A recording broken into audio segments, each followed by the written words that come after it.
Salut. Vous voyez cette porte mystérieuse ici?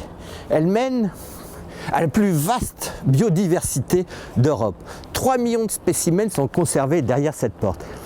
Nous sommes bien sûr au Muséum d'Histoire Naturelle de Paris et je vais vous présenter aujourd'hui les mipes. Les mipes, c'est une sorte de petite âne de Syrie qui a complètement disparu aujourd'hui. C'est une espèce disparue. On parle beaucoup de biodiversité, mais ça, c'est une espèce qui a disparu au XVIIIe siècle, une espèce qui avait été donnée à la princesse Eugénie. Suivez-moi, on va pouvoir la voir. Ouvrez!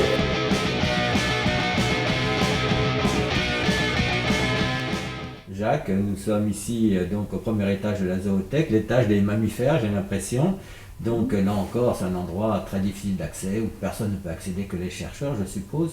Alors, ce qui est intéressant ici, ce qu'on est venu voir, vous demandez que vous nous présentiez, c'est les mipes. Alors, on parle aujourd'hui beaucoup d'espèces en voie de disparition, mais celle-ci, cette espèce, a complètement disparu, je crois, au début du XXe siècle. Alors, est-ce que vous pouvez simplement nous donner quelques mots, nous la présenter d'abord, est-ce que c'est un mâle ou une femelle? Alors, c'est une femelle, puisque les deux hémipes qui sont connues viennent d'Égypte, d'où elles ont été ramenées en 1855 par un monsieur de Bourgoin, écuyer ou en tout cas proche de Napoléon III.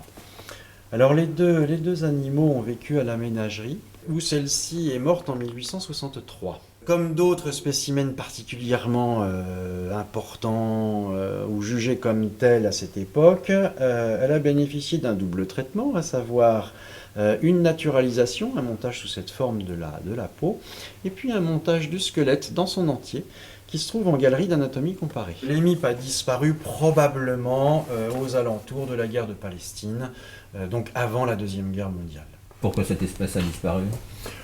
Elle était vraisemblablement en déclin, si vous voulez, sur une niche écologique extrêmement étroite, et les troubles de la région dans laquelle on la trouvait ont empêché la reproduction, ou en tout cas fortement réduit la reproduction, sans parler de l'approvisionnement en viande fraîche que ça pouvait représenter, etc.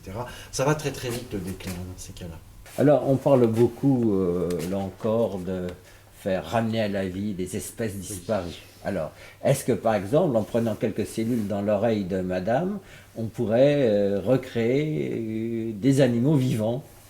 Alors non, et ça le débat plusieurs fois mené à l'occasion justement des grandes découvertes, y compris de mammouths par exemple, ce débat plusieurs fois lancé a toujours reçu la même réponse des généticiens. Ce n'est pas parce qu'on a encore du matériel génétique à l'intérieur de la peau qu'on va pouvoir refabriquer finalement l'espèce dans son entier.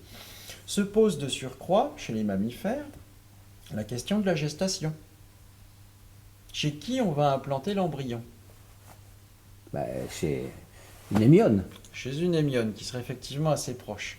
Il y aurait quand même des échanges sanguins, il y aurait quand même une modification. Donc de toute façon, en admettant que l'apprenti sorcier réussisse à recréer ça, on aurait de toute manière quelque chose qui ne serait pas conforme à l'origine.